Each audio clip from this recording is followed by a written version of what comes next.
Всем привет! Наконец-то компания ZTE частично анонсировала 4 телефона серии Blade V40. Blade V40, Blade V40-5G, Blade V40 Vita и Blade V40 Pro. Это мероприятие произошло еще в марте во время выставки МВЦ, без какой-либо информации о ценах и доступности. Самый массовый смартфон, конечно же, ZTE Blade V40, оснащен дисплеем с разрешением Full HD+, и диагональю 6,67 дюймов.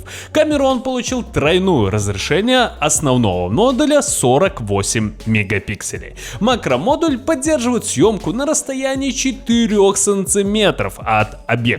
Третий модуль, как ни странно, камера глубины. Все это, скажем прямо, хорошо. Но нас интересует топовый смартфон данной серии, а именно ZTE Blade V40 Pro. Он совсем недавно был официально представлен в Мексике. Характеристики его достаточно неплохие. Но для нас самое главное — это, конечно же, цена. И она, скажу сразу, невысокая. Итак, основные фишки смартфона — это достаточно неплохой AMOLED дисплей на 6,67 дюймов, основная камера на 64 мегапикселя, неплохой процессор Unisoc T618, 6 гигабайт оперативной и 128 гигабайт своей флеш-памяти, аккумулятор на 5100 мАч, Android 11 из коробки и, конечно же, цена всего $365. А теперь поподробнее. С вами канал Первый Обзор. Поехали!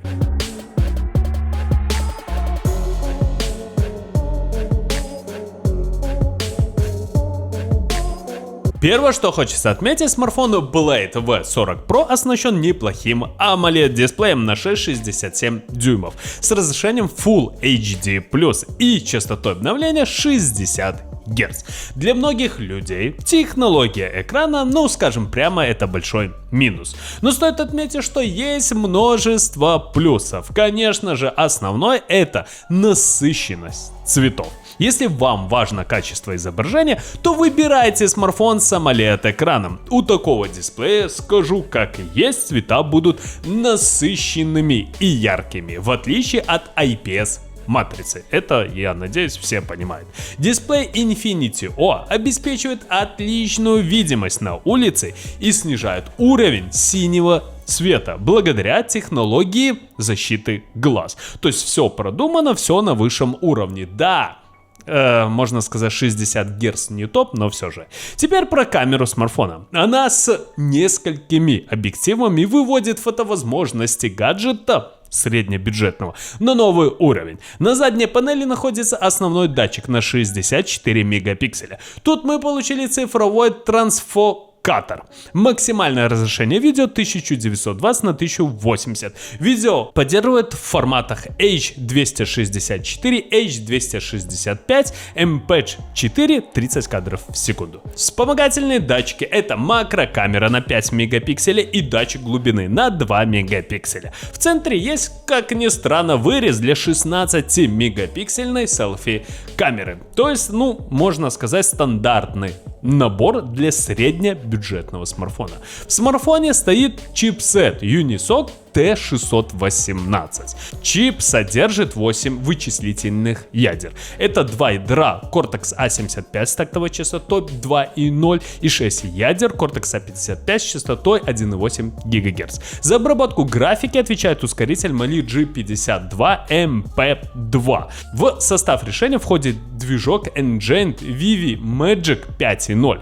Платформа T618 обеспечивает поддержку 48 мегапиксельных камер, средств распознавания пользователя по лицу, а также режим Dual SIM. Смартфон ZTE Blade V40 Pro получил 6 гигабайт оперативной памяти и 128 гигабайт своей флеш-памяти. Если вам мало памяти, ее можно расширить с помощью слота microSD, что в наше время, скажем прямо, большая редкость. Несмотря на запуск в середине 2022 года, гаджет Blade V40 Pro из коробки загружает несвежую операционную систему Android 11 2020 года с MIUI 11 ZTE. 14 новых фишек Android 11, которых должен знать каждый. Это улучшение в шторке уведомлений, история уведомлений, пузыри чата, запись экрана на Android 11, управление плеером, управление устройствами умного дома, одноразовые разрешения и автоматический сброс, темный режим в зависимости от времени суток, обновление отдельных частей OS через Play Store, беспроводной Android Auto, улучшение функций голосового доступа, личный профиль для корпоративных рабочих. То есть, на мой взгляд, достаточно неплохой даже сейчас набор. Ну, конечно же, будем ждать обновления, все-таки это из коробки. Самая главная фишка смартфона — это аккумуляторная батарея на 5100 мАч с зарядкой на 65 Вт. Новое сверхбыстрое зарядное устройство ZTE использует нитрид галлия, и поэтому оно сравнительно меньше, чем аналогичные по спецификации быстрые зарядные устройства на основе кремния. Ну, это вы должны учить химию. Зарядное устройство можно использовать для зарядки всех ваших устройств, таких как смартфоны, планшеты, ноутбуки, портативные игровые консоли, камеры и другие аксессуары. То есть одно устройство для всего дома. Другие дополнительные функции включают боковой сканер отпечатков пальцев и разъем для наушников. Да, вы, можно сказать, правильно услышали. Гнезда USB или Lightning действительно позволяют расширить функциональность наушников. Однако большинство опций реализуемы и при помощи использования 3,5 мм аудиоразъема. ZTE Blade V40 Pro выпускается в цветах Green и Aurora.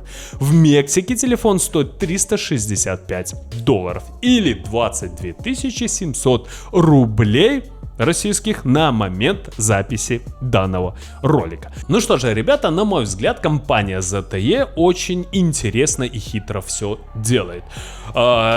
Я, если честно, никогда не воспринимал данную компанию как очень и очень большим конкурентом, брендом. Но сейчас они выпускают очень интересные смартфоны. Да, ZTE Blade V40 Pro это не топовый смартфон. Да, это не какой-то флагман суперский. Там совсем другая линейка. Но это достаточно неплохое решение, среднее бюджетное решение. Кстати, напишите в комментариях, что бы вы посоветовали купить за $350. Ну, если у вас какая-то альтернатива. Так вот, самое главное тут, конечно же, это аккумуляторная батарея. Это долгоиграющий смартфон, потому что все-таки тут не все самое топовое стоит. Да, процессор не энергоэффективный, то есть не стоит ждать, что он будет экономить вашу аккумуляторную батарею. Да, это, ну скажем, прямо бюджетное решение для данного смартфона. Конечно же, можно было поставить сюда какого-то дракона, или сейчас Dimensity просто рвет весь рынок, но почему-то решили поставить вот именно данный процессор.